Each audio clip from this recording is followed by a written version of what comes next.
اعوذ باللہ من الشیطان الرجیم بسم اللہ الرحمن الرحیم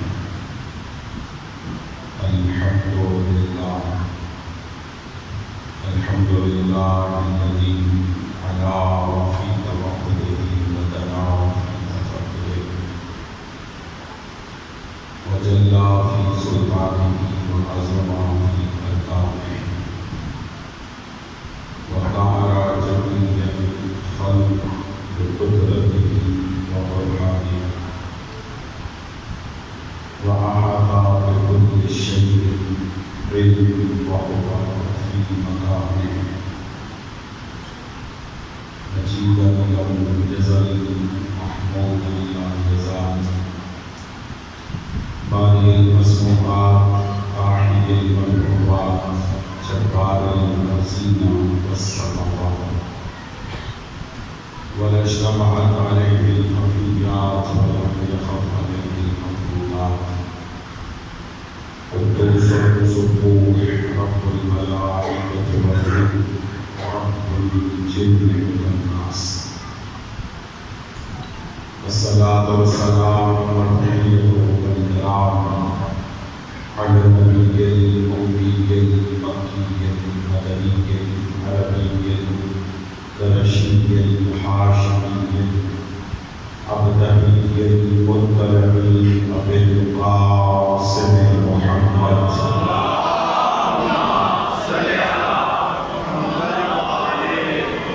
وعلى آل بيته الطيبين الطاهرين المعصومين المنتجبين المنتخبين المسلوبين المطهرين الذين أذهب الله عنهم الرجس وطهرهم تطهيرا.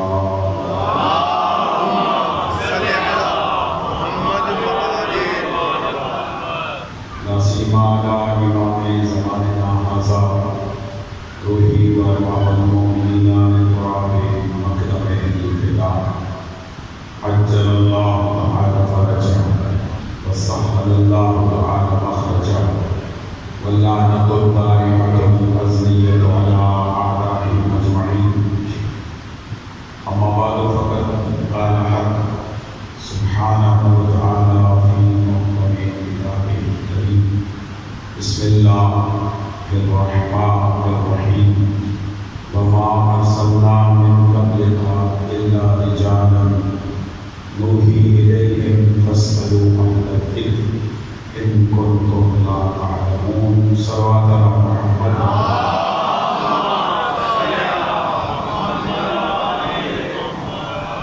نعرہ تکبیر. اللہ اکبر. دل کے اللہ کی کبرے کے اعلان فرمائے. نعرہ تکبیر. اللہ اکبر. نعرہ رسالت. یا رسول اللہ. نعرہ رسالت. یا رسول اللہ. دل کے نعرہ حیدری. نعرہ حیدری.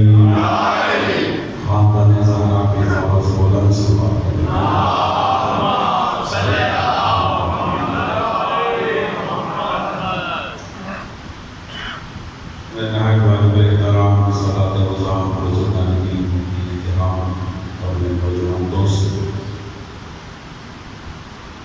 آغاز گفتگو سے پہلے دعا گو پروردگار میری اور آپ کی اس فرش نزا و شفا پہ حاضرین اپنی بارگاہ میں قبول فرمائے.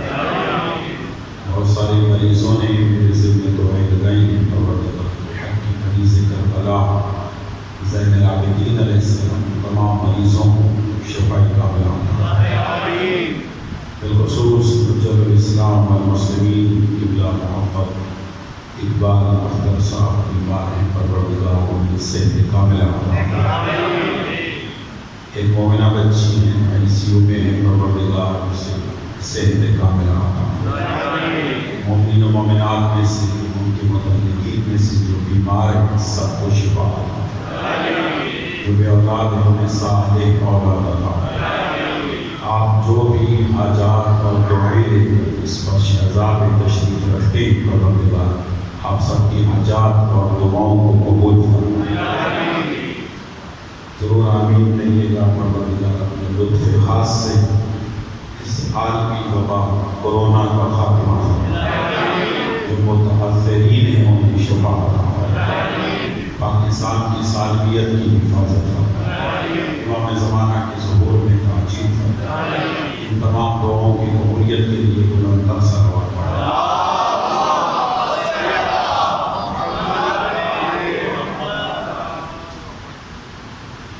اللہ کی بخشی ہوئی توفیق اور بتائید ائمہ اہل بیت علیہ السلام، ہماری آج چوتھی گفتگو ہے قرآن اور اہل ذکر کے عنوان سے۔ گزشتہ مجلس میں یہ عرض کر چکا ہوں کہ اللہ نے اپنے حبیب سے کہا، اے میرا حبیب، ہر نبی ہر رسول جو کہ اپنے اپنے زمانے کا اہل ذکر ہے اور اس قابل ہے کہ ان کا ذکر کیا جائے، تو حبیب اپنی کتاب میں ان نبیوں کا ان رسولوں کا ذکر کرو۔ اللہ نے اپنے حبیب سے کہا کہ حضرت نوح علیہ السلام کا تذکرہ کرو، اس لیے کہ وہ میرا شکر گزار بندہ تھا۔ اور آپ کے ذوق ایمان کی خاطر جملے کا اعادہ کرتا ہوں کہ جو اللہ کا شکریہ ادا کرے اسے نوح کہتے ہیں، اور جتنا اللہ شکریہ ادا کرے اسے آل محمد کہتے ہیں۔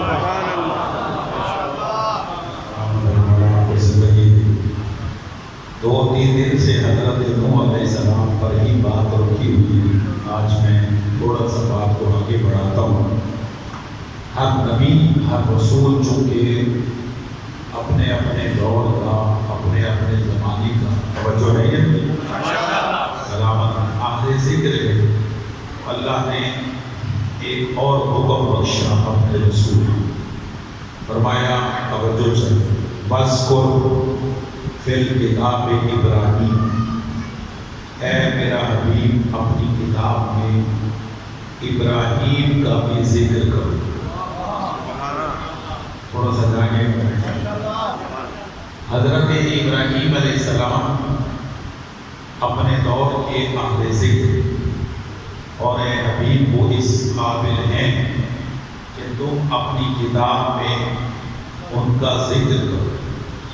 اور ذکر کیوں کرو؟ توجہ چلو، ابراہیم کا ذکر اس لیے نہ کرو کہ وہ میرا نبی تھا، اس لیے تذکرہ نہ کرو کہ وہ میرا رسول تھا، اس لیے تذکرہ نہ کرو کہ وہ میرا اولو العزم پیغمبر تھا، اور اس لیے بھی تذکرہ نہ کرو کہ وہ امام تھا، بلکہ کیوں ذکر کرو؟ توجہ، وَاذْكُرْ فِي الْكِتَابِ ابراہیم، ابراہیم کا اس لیے ذکر کرو اِنَّهُ كَانَ صِدِّيقًا نَبِيًّا۔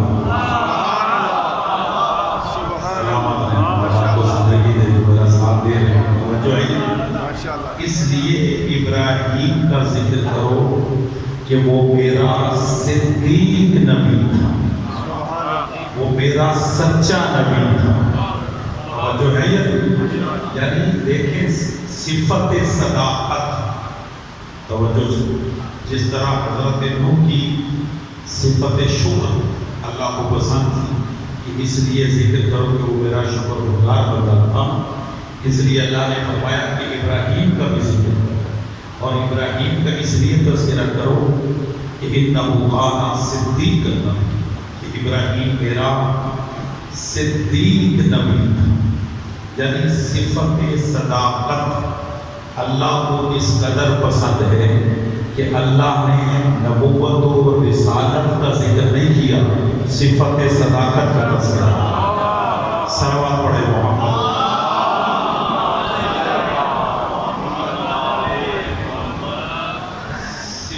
صداقت کا اللہ نے تذکرہ کیا حضرت ابراہیم علیہ السلام کا، کہ حضرت ابراہیم علیہ السلام اللہ کے صدیق نبی تھے۔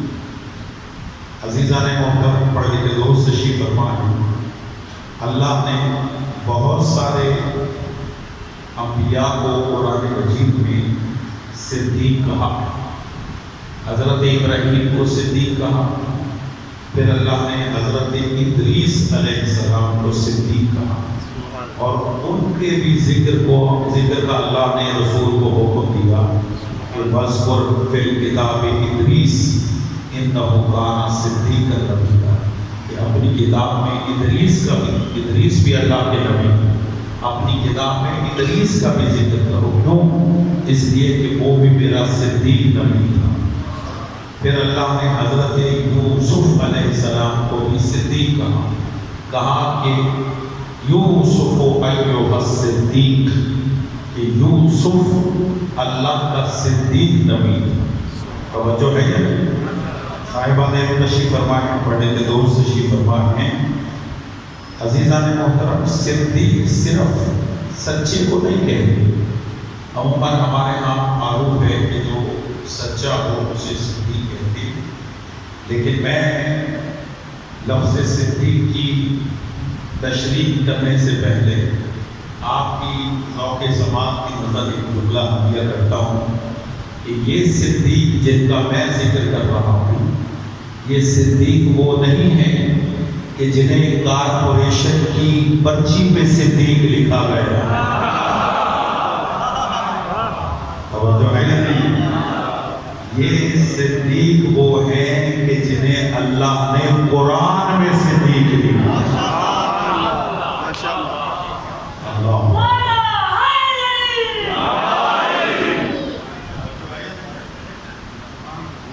یہاں پہ میں اکثر ایک جملہ کہتا رہتا ہوں جب بھی اس موضوع پہ بولتا ہوں یا مجھے موقع ملتا ہے۔ شیعہ تاریخ میں یہ نہیں، لیکن جو دیگر مسالک ہیں عالم اسلام کے، اس میں یہ جملہ موجود ہے۔ آج توجہ چلو، وہ جملہ یہ ہے کہ مورخ نے لکھا، تاریخ لکھنے والے نے، کہ حضرت ابراہیم علیہ السلام نے اپنی زندگی میں الیاذ باللہ کم از کم 3 جھوٹ بولے۔ توجہ ہے؟ کس نے جھوٹ بولے؟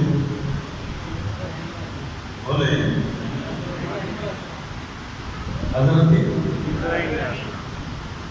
یہ تو آپ خاموش ایسے ہو گئے جیسے میں کہہ رہا ہوں، بھائی میں نہیں کہہ رہا ہوں۔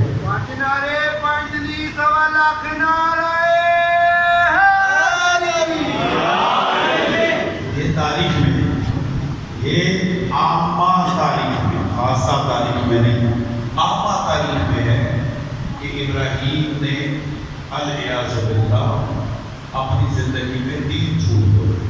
ٹھیک ہے، اگر کہیں موضوع میں یہ جملہ آ گیا تو میں یہ بھی عرض کروں گا کہ کون کون سے 3 جھوٹ حضرت ابراہیم علیہ السلام کی طرف منسوب کیے گئے، انہوں نے بولے نہیں لیکن مسلمانوں نے لکھا۔ ٹھیک ہے کہ انہوں نے 3 جھوٹ بولے۔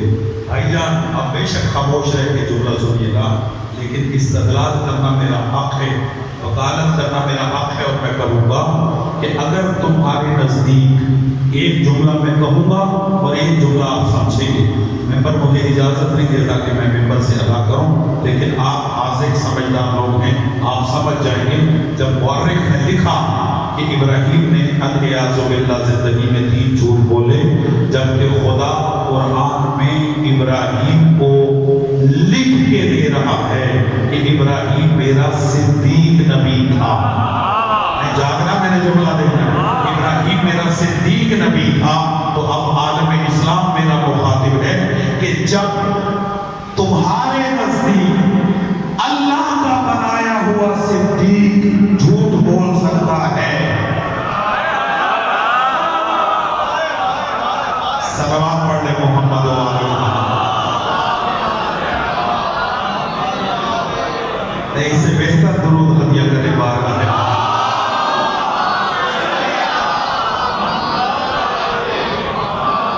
توجہ ہے؟ عزیزان محترم، پڑھ لکھے دوست تشریف فرمائیں۔ سچ بولنا اللہ کو بہت پسند، سچ بولنا اللہ کو بہت پسند ہے۔ عموماً واعظین اور خطباء اکثر ممبروں سے یہ بات کرتے ہیں کہ اللہ نے اپنے قرآن میں کافر و مشرک پر لعنت نہیں کی، لیکن جھوٹ بولنے والوں پر اللہ نے لعنت کی ہے یا نہیں؟ لعنت اللہ علی الکاذبین، جھوٹوں پر اللہ کی وہ آئے وہ واقعہ بھی آپ کو یاد، ومن حاجک فیہ من بعد ما جاءک من العلم فقل تعالوا ندعو ابناءنا وابناءکم ونساءنا ونساءکم وانفسنا وانفسکم ثم نبتہل فنجعل لعنت اللہ علی الکاذبین۔ اللہ جھوٹوں پر لعنت اور جھوٹ کو گناہوں کی چابی کہا جاتا ہے۔ توجہ فرمائیے آپ نے، اللہ نے قسم فرماتی، اللہ نے گناہوں کو ایک کمرے میں بند کیا اور اس کمرے کو تالا لگایا۔ گناہ کمرے میں بند ہیں اور اس کو تالا لگایا، اس تالے کی چابی کا نام جھوٹ ہے۔ کہ جو بندہ جھوٹ بولتا ہے اس میں بہت ساری برائیاں آ سکتی ہیں، چونکہ جب اس نے برائیوں کا تالا کھول دیا، گناہوں کا تالا کھول دیا، تو پھر بولا جاؤ در جاؤ اس کے پاس جا۔ لہذا علی کا ماننے والا کبھی جھوٹ نہیں بولتا۔ اس پہ دلیل چاہیے تھی مجھے نہ، میں جملہ اور بہتر کر دیتا ہوں خطیبانہ انداز میں، سچوں کا ساتھ کبھی جھوٹے نہیں دے سکتے۔ صلوات پڑھے محمد والے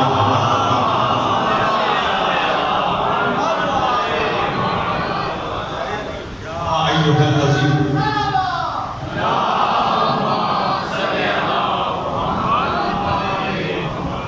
توجہ فرما رہے ہیں، یا ایھا الذین آمنوا اتقوا اللہ، ہے ایمان والو تقوی اختیار کرو، وَكُونُوا مَعَ الصَّادِقِينَ، اور سچوں کے ساتھ ہو جاؤ۔ یہ اللہ کے لیے حکم دے رہا، آمین، کہ تقوی اختیار کرو اور سچوں کے ساتھ ہو جاؤ۔ مجھے یہ بتائیں کبھی جھوٹے بھی سچوں کا ساتھ دے سکتے ہیں؟ نہیں دے سکتے، تو لہٰذا اپنی زندگی میں سچ کو اپنائیں، سچ کو اپنائیں۔ منافق دو طرح کے ہوتے ہیں، میری باتیں محسوس تو نہیں کر رہے، لیکن آپ کو کرنی چاہیے، باتیں محسوس کریں گے تو بندہ عمل کرے گا۔ میری باتوں کو محسوس کریں، جو باتیں میں ہدیہ کر رہا ہوں ان کو محسوس کریں۔ ایسے میں کبھی کبھی بولتا ہوں، توجہ ہے یا نہیں؟ کہتے ہیں منافقین دو طرح، منافقوں کی دو قسمیں۔ اب آپ حیران ہوں گے کہ منافقوں کی بھی قسمیں ہوتی، بھائی ہوتی، توجہ، منافقوں کی بھی قسمیں ہوتی ہیں۔ آپ تعین کریں، ظاہر ہے میں ہمیشہ کبھی قیاس میں گفتگو نہیں کرتا، میری گفتگو ہمیشہ یا نص پہ مبنی ہوتی ہے یا روایات پہ مبنی ہوتی ہے، اپنی طرف سے میں کچھ نہیں کہتا۔ منافقوں کی دو قسمیں، ایک ہے بھائی جان توجہ سے، بزرگوں آگے جی توجہ سے، ایک ہے عقیدے میں منافق ہونا اور دوسرا ہے عمل میں منافق ہونا۔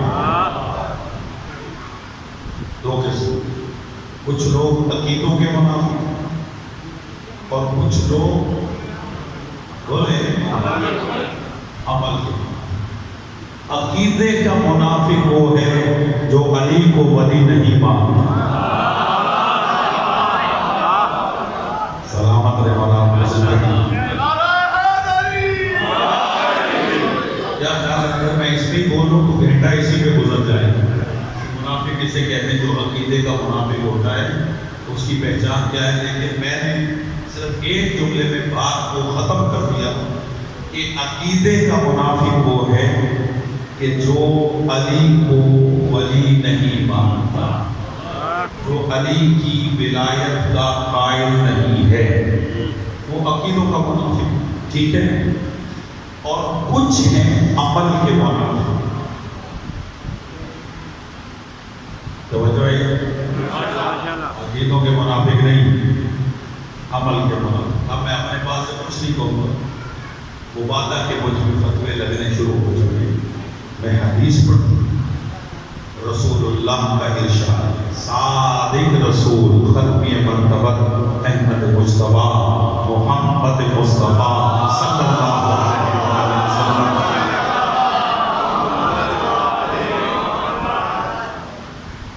کا ارشاد گرامی ہے کہ اے علی، عمل کے جو منافق ہیں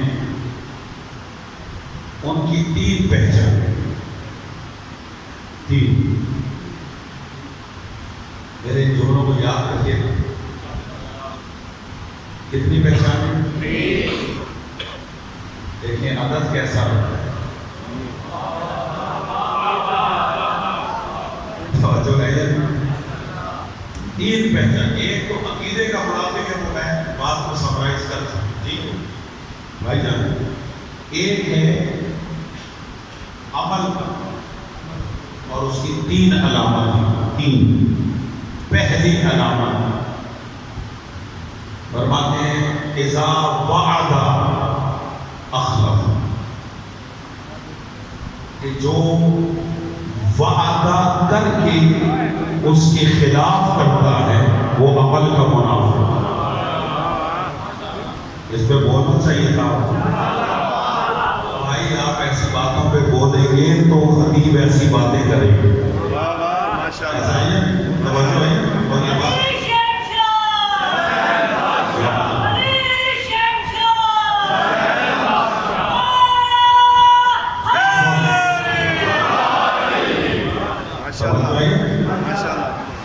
ایسی بات، میں اپنی بات نہیں کر رہا، میں تو الحمدللہ اپنی منزلوں سے نکل گیا، مولا نے عزت دی اور حق گوئی کرتے کرتے مجھے 30 سال ہو گئے اس اوپر کی خدمت کرتے۔ لیکن جو نئے نئے خطبہ آ رہے ہیں انہیں کہا کریں کہ ایسی باتیں کریں کہ جو ہمارے کام آئیں، آپ کے کام آئیں اور آپ کے عمل میں اضافے کا باعث ہو، ان کی حوصلہ افزائی کیجیے، تاکہ انہیں بھی ہمت ہو کہ بھائی میری مجلس ٹھیک ہو گئی ہے، اگلی دعوت بھی مل جائے۔ سلوات پڑھ لیں محمد۔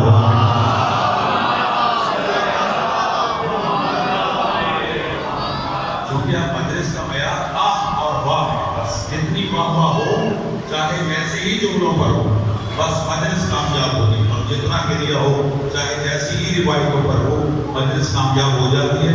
پڑھنے والوں کو تسلی ہو جاتی ہے کہ اب ہماری مجلس سے رکے گی نہیں، ہمیں اگلی دعوتیں ہو جائیں گی۔ لیکن بات میں ایسے ہی پڑھتا ہوں، الحمدللہ آپ کے علاقے سے ہی تعلق ہے، اور کے مرکز میں اور مرکزی جگہوں پہ پڑھتا ہوں، آپ کی دعائیں اور آپ محبت کرتے ہیں اور سنتے ہیں، ایسی باتوں کو سنا کریں۔ فرمایا عقیدے کا منافق وہ ہے جو علی سے بغض رکھتا ہے، اور عمل کا منافق کون ہے؟ اس کی تین علامت ہیں۔ پہلی علامت اذا وعد اخلف، جب وعدہ کرتا ہے پورا نہیں کرتا، وعدے کی خلاف ورزی کرتا ہے۔ کیا خیال ہے کہ اس پر بھی میں بول سکتا ہوں یا نہیں بول سکتا؟ بول سکتا ہوں لیکن نہیں بولتا۔ آپ کو سمجھ میں آ گئی؟ وعدہ کریں پھر اس کو پورا کریں، جو وعدے کو پورا نہیں کرتا وہ عمل کا منافق ہے، ٹھیک ہے؟ یہ رسول فرما، پہلی علامت۔ دوسری، اس میں لاہوری توجہ فرمائے، خصوصی لاہوری سبھی، بلکہ سب کے لیے پیغام ہے رسول کا۔ دوسری پہچان یہ ہے کہ اذا حدث فجر، اور بعض روایتوں میں اذا فجر حسن، اور بعض میں ہے اذا حسن فجر۔ یہ ساری روایتیں ایک ہی معنی، کیا کہ جب جھگڑتا ہے تو گالیاں دیتا ہے، جب وعدہ کرتا ہے تو خلاف ورزی کرتا ہے، وعدہ خلافی کرتا ہے، اور جب جھگڑتا ہے،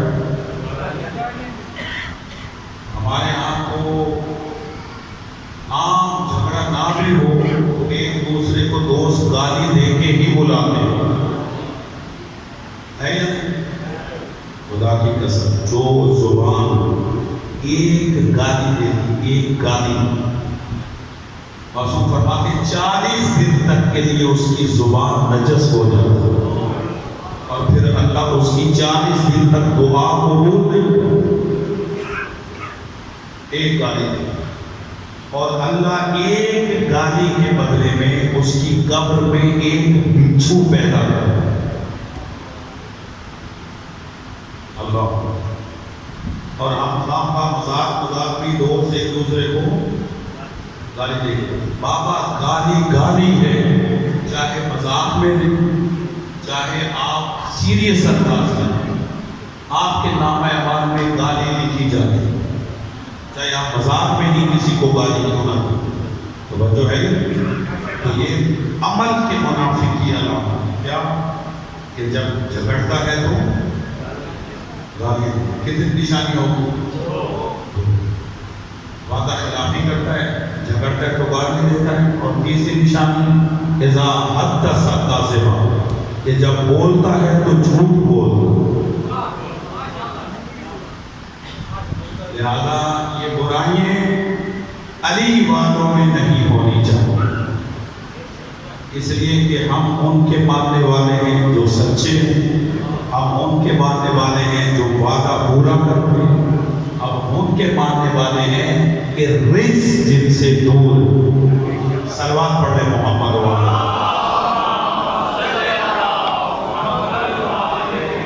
اس سے بہتر درود ہدیہ کریں بارگاہ میں.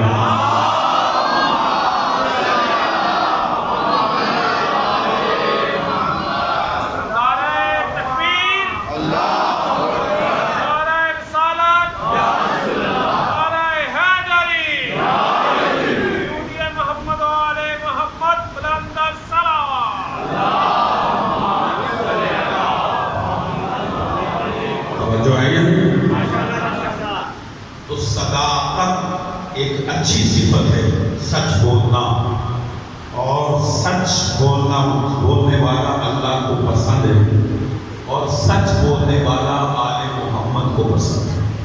توجہ ہے یہ. اور سچوں کا ساتھ ہمیشہ سچے ہی دیتے ہیں.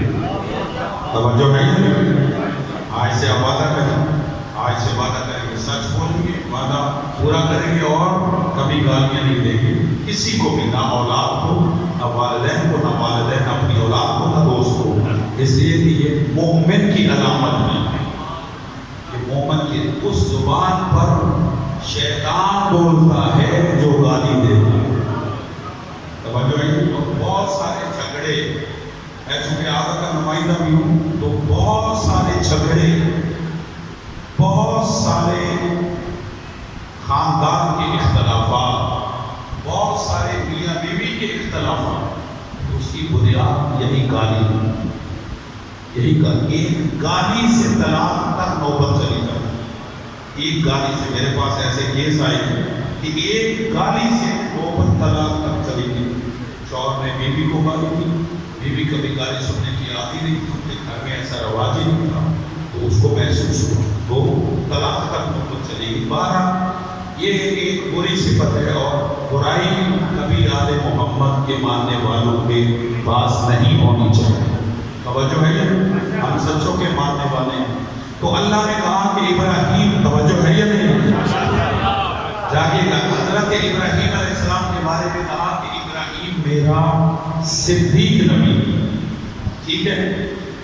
عموماً برادران صدیق کی تعریف کرتے ہیں سچے کی، کہ جو سچ بولے اسے صدیق کہتے ہیں. بھائی جان توجہ کیجیے گا، جملہ حلیہ کرو. بھائی صرف سچ بولنے والے کو صدیق نہیں کہتے. توجہ چاہو.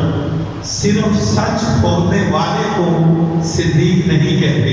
میں تعریف کر رہا ہوں جو آل محمد نے بخشی ہے صدیق کی. اور اب ہر صدیق کو اسی تعریف کے دائرے میں دیکھیے گا کہ صدیق کسے کہتے ہیں. آل محمد فرماتے ہیں صدیق صرف سچے کو نہیں کہتے، صدیق اسے کہتے ہیں جو کہہ دے وہ ہو جائے.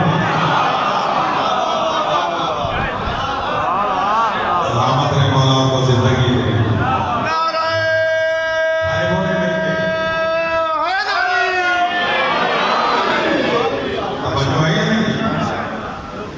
صدیق صدیق اسے کہتے ہیں جو کہہ دے، بولیں ہو جائے، اسے کہتے ہیں صدیق۔ اچھا اس کی کوئی مثال بھی تو ہونی چاہیے کہ صدیق جو کہہ دے وہ ہو جائے۔ تو اللہ نے، جیسے میں نے ابھی قرآن کی دو آیتیں پیش کی، اللہ نے یوسف کو صدیق کہا، اللہ نے حضرت ابراہیم کو صدیق کہا، صادق نہیں کہا، کیا کہا؟ صدیق کہا۔ تو مثالیں بھی تو ہونی چاہیے، جو کہہ دے وہ ہو جائے۔ تو حضرت یوسف کو اللہ نے کہا یوسف ایھا الصدیق، اے یوسف اے صدیق۔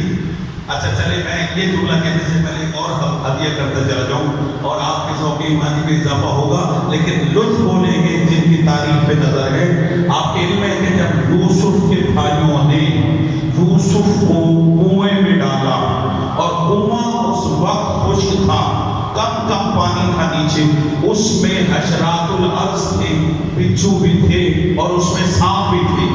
کچھ سانپ بڑے کہ یوسف کو کاٹے، توجہ، جب ایک سانپ یوسف کو کاٹنے کے لیے آگے بڑھا تو ایک جانور بولا خبردار اسے نہ کاٹنا، یہ صدیق ہے۔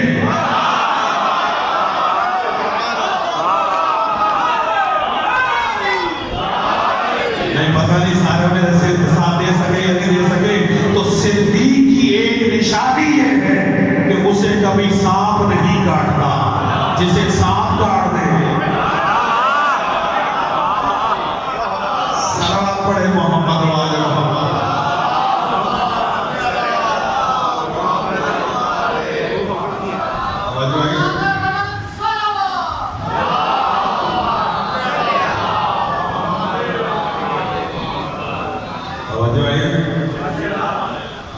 صدیق کو سانپ نہیں کاٹتا، دو باتوں میں سے ایک بات ہے، آپ سمجھ گئے۔ توجہ ہے، حضرت یوسف علیہ السلام تو صدیق کا، ٹھیک ہے، اور صدیق کسے کہتے ہیں؟ جو کہہ دے وہ ہو جائے۔ حضرت یوسف قید خانے میں تھے، دو قیدی قید خانے میں لائے گئے، ایک ساقی تھا بادشاہ، ایک نان بائی تھا، ایک بادشاہ کو شراب پلاتا تھا، ایک کھانا دیتا، ٹھیک ہے۔ قید خانے میں جب آئے تو جو ساقی تھا اس نے خواب دیکھا۔ خواب کیا دیکھا کہ میں انگوروں کا پانی نچوڑ کے بادشاہ کو پلا۔ اس نے یہ خواب دیکھا، صبح اٹھا، یوسف سے کہنے لگا یوسف میں نے خواب دیکھا۔ کہا کیا خواب دیکھا؟ کہا کہ میں انگوروں کا پانی نچوڑ کے بادشاہ کو پلا۔ حضرت یوسف چونکہ تعبیر رویا کے خوابوں کی تعبیر اللہ نے علم عطا کیا تھا، وہ تعبیر بھی بتاتے تھے، تعبیر بھی بتاتے تھے۔ کہا کہ تیرے خواب کی تعبیر یہ ہے کہ تو رہا ہو جائے، تو رہا ہو جائے گا اور اپنے منصب پر دوبارہ فائز ہو جائے گا، اسی بادشاہ کا ساقی بنے گا۔ جب اس نے اپنی خواب بیان کی تو ساتھ بیٹھا ہوا تھا دوسرا قیدی نان بھائی۔ بھائی جان توجہ کیجیے گا، جیسے اس نے خواب سنایا ساقی تو نان بھائی کہتا ہے کہ میں نے بھی خواب دیکھا۔ یوسف سے کہتا ہے میں نے بھی خواب دیکھا۔ حضرت یوسف فرماتے تو نے کیا خواب دیکھا؟ کہا میں نے خواب یہ دیکھا کہ میرے سر پر روٹیوں کا ایک برتن ہے، اس سے چیل اور کوے نوچ نوچ کے کھا رہے ہیں۔ اور ہے یا نہیں؟ میرے سر پر برتن ہے، ایک بڑا تھال ہے، اس میں روٹیاں ہیں، چیل اور کوے ان روٹیوں سے نوچ نوچ کے کھا رہے ہیں۔ اس نے جب خیال خواب بیان کیا، توجہ کیجیے گا، حضرت یوسف کہتے ہیں تجھے پھانسی دی جائے۔ سر اٹھانے پائی جائے، اس نے کیا کہا؟ میں نے خواب دیکھا ہے اور برتن سے چیل اور کوے روٹیاں کھا رہے ہیں۔ حضرت یوسف نے کیا فرمایا؟ تجھے پھانسی دی۔ جب یوسف نے یہ کہہ دیا تو وہ کہہ کہا مار کے ہنسا، یوسف کے سامنے قید خانے ہنسا اور ہنس کے کہتا ہے یوسف میں نے تو خواب دیکھا ہی نہیں. آپ خاموش ہیں. اب میں قرآن پڑھ رہا ہوں. وہ کہتا ہے کہتا ماں کے ہنسا اور کہتا ہے یوسف میں نے تو خواب دیکھا ہی نہیں. میں نے تو ابھی جھوٹ موٹ کا کھاڑ کے تجھے خواب سنا دیا ہے. اس کا یہ کہنا تھا. یوسف پکار کے کہتے ہیں تو نے اب خواب دیکھا ہے یا نہیں دیکھا؟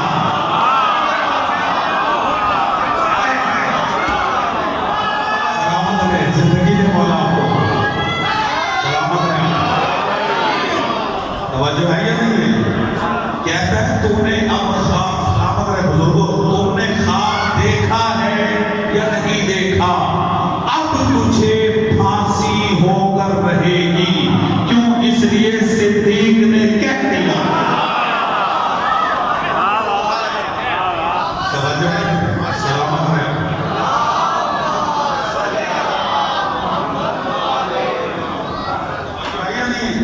اس لیے کہ صدیق نے کہہ دیا اور تاریخ نے دیکھا کہ وہ ساتھی اپنے عہدے پہ بحال ہو گیا اور اسے پھانسی ہو گئی. کیوں؟ صدیق نے کہا.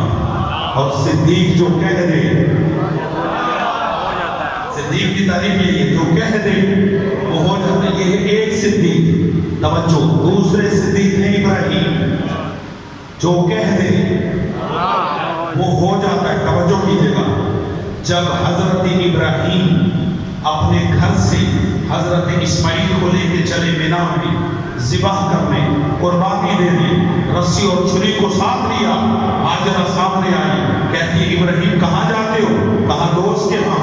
کہا دوست کے ہاں جا رہے ہو تو یہ چھری اور رسی کیوں لے جا رہے ہو؟ توجہ. چھری اور رسی کیوں لے جا رہے ہو؟ ابراہیم کہتے ہیں شاید وہاں دمبا ذبح کرنا پڑ جائے. تو بول سکتے ہو میرا ساتھ ہے. یہ ابھی ذی الحج کا مہینہ گزرا ہے. آپ نے قربانیاں کی 10 ذی کو.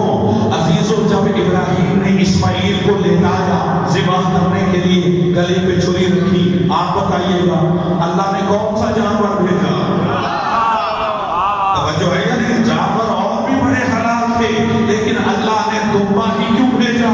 اس لیے کہ صدیق نے کہا تھا. بھائی جان سر اٹھائیے گا. اب آپ بھی اپنے کلیجے کے خون سے ایک جملہ آپ کی سماعتوں کی نظر کرتا ہے اور اس پہ توجہ چاہتا ہے کہ بلا صدیق کسے کہتے ہیں؟ جو کہہ دے وہ ہو جائے.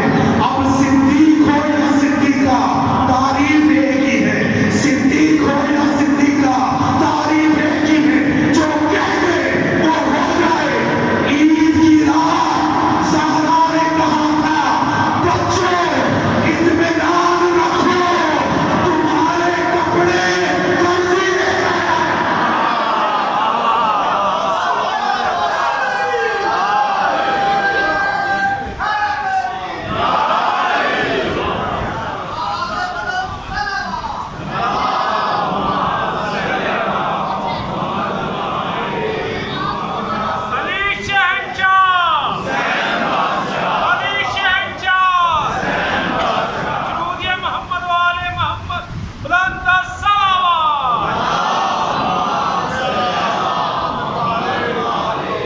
توجہ ہے یا نہیں؟ صدیق ہو یا صدیقہ تعریف ایک ہی. جو کہہ دے وہ ہو جائے اسے صدیق کہتے ہیں. خدا کی قسم کہیں تاریخ میں نہیں, کہیں تاریخ میں نہیں کہ حضرت زہرا نے کپڑے درزی کو دیے ہو. بعض آ کے پڑھتے ہیں کہ بی بی نے کہا کہ کپڑے درزی کے پاس. لیکن ایسا نہیں, یہ جھوٹ ہے. کپڑے درزی کے پاس ہیں اس کا مطلب ہے بی بی نے درزی کو دیے تھے؟ نہیں دیے تھے. دیے تھے؟ بولے جناب سیدہ نے کپڑے درزی کو دیے تھے سلنے کے؟ نہیں. بچوں نے کہا کہ کپڑے چاہیے, عید کا دن ہے. تو سیدہ نے کہا بیٹا اطمینان رکھو تمہارے کپڑے درزی لے کر آئے. جو میرا ساتھ دے سکتے ضرور ساتھ دے. تمہارے کپڑے درزی لے کر آئے. عید کی صبح دروازہ تک کلبال ہوا. بی بی نے پوچھا کون؟ جو حکم خدا ملا تھا خازن جنت کو، رضوان جنت کو. جب پوچھا گیا کون؟ خدا کی قسم رضوان جنت نے سر چھکا کے کہا انا خیاط الحسنین. میں حسنین کا درزی. کیوں؟ اس لیے کہ صدیقہ نے کہا. کپڑے درزی لے کر آئے تو اللہ نے صدیق کی تعریف یہ رکھی جو کہتے وہ ہو جائے، اور وہ ہو گئے. ہوا یا نہیں؟ ہو گیا. بھائی جان اب جملہ دوں. حضرت زہرا ہیں صدیقہ، بلکہ صرف صدیقہ نہیں، صدیقۃ الکبریٰ.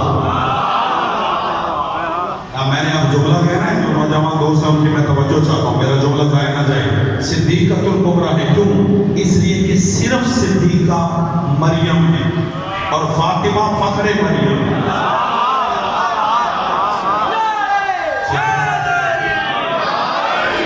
توجہ ہے یا نہیں؟ وَأُمُّهُ صدیقہ. حضرت مریم کے لیے اللہ نے کہا کہ عیسیٰ وہ ہے جس کی ماں صدیقہ ہے، تو جناب مریم ہے صدیقہ اور حضرت زہرا ہے فخر مریم. تو جو فخر مریم ہو وہ صدیقۃ الکبریٰ ہے.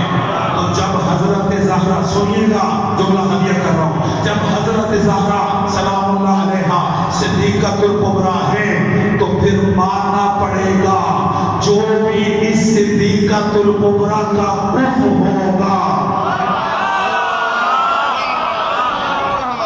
توجہ ہے یا نہیں ہے؟ جو صدیقۃ الکبریٰ کا کف ہوگا وہ بس صدیق نہیں ہوگا بلکہ صدیق اکبر ہوگا.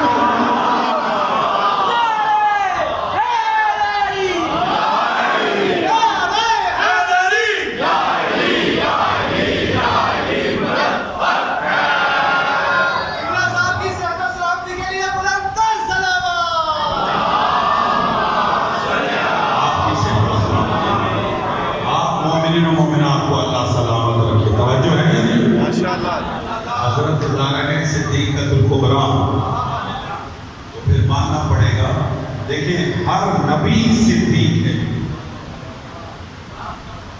دیکھیں میں کیا استدلال کرنے لگا ہوں. بعض نبیوں کو اللہ نے بطور خاص قرآن میں صدیق کہا، ٹھیک ہے، لیکن ہمارے نزدیک کا نبی صدیق ہے. کیونکہ قرآن کی آیت ہے من النبیین والصدیقین کہ اللہ نے نبیوں کو نبی بھی بنایا، صدیق بھی بنایا. اب نبی صدیق ہے، ٹھیک ہے، یہ ہمارا ایمان ہے بھائی، یہ ہمارا ایمان ہے کہ ہر نبی صدیق ہے. ٹھیک ہے، جب ہر نبی صدیق ہے اور اس پر ایمان ہے تو پھر رسول کی حدیث سنیں. رسول فرماتے لولا علی. نہیں تو چھوڑ کر گئے بھائی، آپ خاموش ہو گئے، میں اس سے استدلال کر رہا ہوں. رسول فرماتے لولا علی لما قانت ابنتی فاطمہ کف آدم وما دونا. فرمایا اگر علی نہ ہوتے، اگر